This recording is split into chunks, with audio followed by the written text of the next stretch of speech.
Nadine du groupe du Rassemblement des démocrates progressistes et indépendants pour 5 minutes.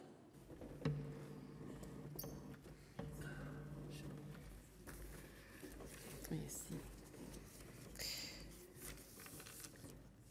Madame la présidente, madame la ministre, monsieur le président de la commission des affaires sociales, madame la rapporteure, mes chers collègues, 11 millions, c'est environ le nombre de Français atteints par un trouble du neurodéveloppement, TND.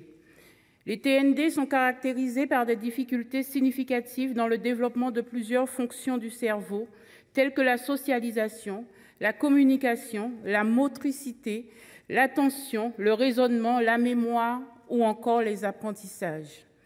Ces troubles regroupent les troubles du spectre de l'autisme, le trouble du développement intellectuel, TDI, le trouble déficit de l'attention avec ou sans hyperactivité et les troubles 10.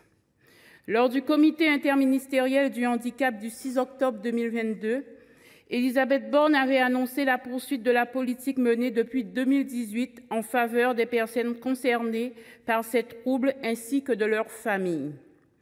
Fruit d'une concertation associant les différentes parties prenantes, qui a ensuite été soumise à une consultation citoyenne, le gouvernement a lancé en novembre dernier une nouvelle stratégie nationale pour les troubles du neurodéveloppement.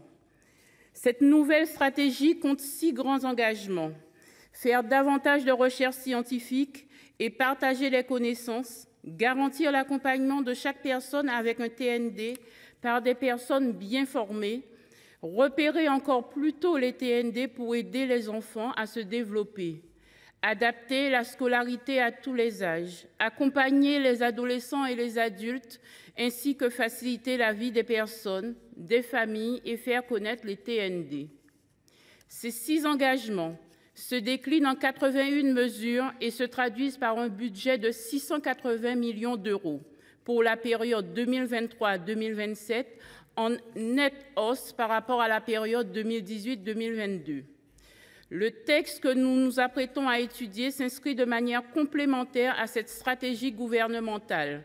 Loin d'être un texte aux avancées exceptionnelles, il introduit néanmoins plusieurs mesures qui nous semblent utiles, que ce soit sur la scolarisation en milieu ordinaire, avec un accompagnement médico-social dans tous les territoires, la simplification des démarches administratives pour les familles, la formation des professionnels de l'éducation nationale ou encore la pérennisation du dispositif de répit pour les aidants.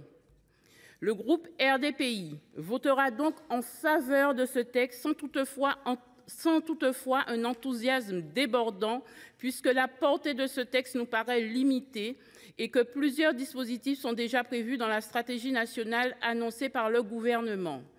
Les amendements du gouvernement apportent des précisions bienvenues, nous les soutiendrons et je vous invite à les considérer avec beaucoup d'attention, en particulier sur le relayage à domicile que nous avions défendu lors du PLFSS.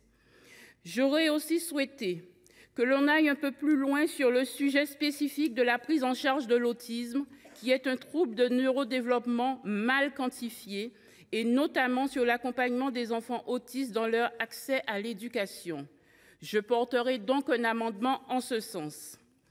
Par ailleurs, je souhaiterais qu'une attention spécifique soit accordée à l'outre-mer, où la connaissance et la prise en charge des troubles de neurodéveloppement est parfois plus lacunaire. Je vous remercie. Merci, ma chère collègue. Je vais donc maintenant donner la parole à madame Corinne